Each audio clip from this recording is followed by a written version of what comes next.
another brilliant caper a score that they pull off on the show. That's like Garrett Hedlund has the brilliant idea to be like, hey, what if we steal catalytic converters? And they're like, are you fucking stupid? Like, that's like the most penny ante crime you can do. And he's like, okay, but what if I told you we weren't stealing one catalytic converter?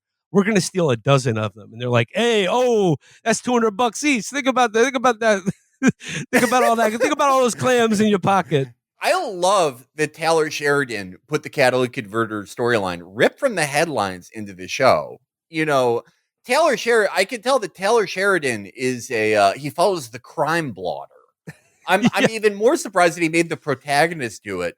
So we touched a little bit on Neil McDonough's character and how fucking bizarre their introduction is.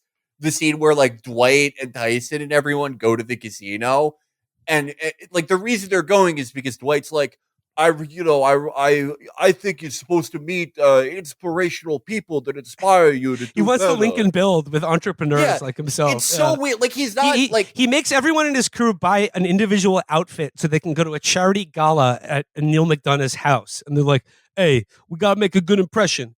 When you represent me, you gotta look good in the suit. And there's even a montage of them trying on clothes set to Sharp Dressed Man by ZZ Top, which I really appreciated. I love that. Yeah, Martin Starr shows up in like a Sergeant Pepper outfit, and then it's just like the joke is that they're all just in regular suits at the end, and the old guy's like, you're gonna like the way you look. I guarantee it. Yeah. So they show up, and he's like, okay, we're here to Lincoln build with one of the richest, most powerful men in Oklahoma. And then Dana Delaney introduces them, and Neil McDonough's like, I've heard that the weather out on the plains strikes you as bad. And he's like, sometimes the weather is nice to me, but not when I'm being threatened. And then he's like, I think you'll find if you stay in Oklahoma, you will be threatened. And then he's just like, okay, I gotta go. It's so weird. It's so weird because this guy is like a legit billionaire, and he's supposed to do this charity gala, and he sees this simpleton surrounded by people in like ill-dressed suits. One of them literally dressed up like Nick Cannon from Drumline, Martin Starr.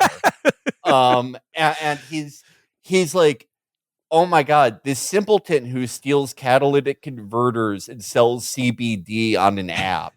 He's going to compete with me in the billionaire racket. Like he's like, this is the he's going to go against me for like defense contracts. Dwight the General. No, I mean, they probably Dwight the General do that. He currently owns and operates a bar and 2 dispensaries. And Neil McDonough's character is supposed to be the richest man in Oklahoma, and he's like, I think you'll find that the competition matters when it's who you're competing against is what counts. And then he's Neil McDonough seeing this 83-year-old man who's selling CBD to like God knows who, and he's like, oh, so you're trying to take everything that I have, huh?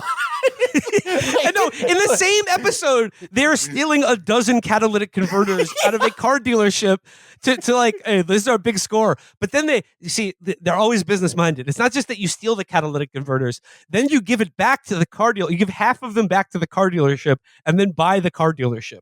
That's business mindset. Most generally, another score that made, by the way, another score that made absolutely no sense. They rip off, they're able to get onto the lot of a car dealership just by cutting through a chain link fence. And then like their crew is like 12 doofuses who are going to go under every single car and saw off the catalytic converters and then leave unmolested. Then the car dealership guy is like, hey, I know you stole those catalytic converters, and if I don't get them back, my business is going to suffer. But just could you be nice and send them back to us? And then they're like, yes, we will, but we'll also buy your business. Dwight's schemes make about 3% more sense than the Sons of Anarchy schemes. I think they're at least cash flow positive, which is more than I can say about the Sons. But at least the Sons are doing crimes in like recognized field of crime, like muling coke and dealing AK-47s. Yeah, all of Dwight's schemes are like, hey, we found out that the water rights for the city of Tulsa are being auctioned off, so I'm gonna steal the dog of the water commissioner and then pretend to give it back. It's just like the typical Dwight scheme is like, we're going to go into an office building. We're going to put on masks. We're going to take the fax machine. And then we're going to... Yeah, Felix, you know what it reminds me of? It reminds me of Ricky and Julian's schemes on Trailer Park Boys. Exactly. Where they show up in an office and start taking out the office furniture, just pretending they're movers. Like that is Dwight's schemes for getting into every business. Like he will see a story in the newspaper about like, oh, like, you know, the yuan rises on the international monetary market. And he's like, they got money over in China. I'm going to get down on that. I'm going to get... It's just like, and then they go to a Chinese restaurant and steal all the sauce packets. Steal all the duck sauce and then sell it to like a barbecue restaurant. Yeah, that is the typical Dwight scheme. But like, it is literally like if Jeff Bezos met Ricky and Julian and was like, "I see you coming for me." Like, it's the same, just as ridiculous.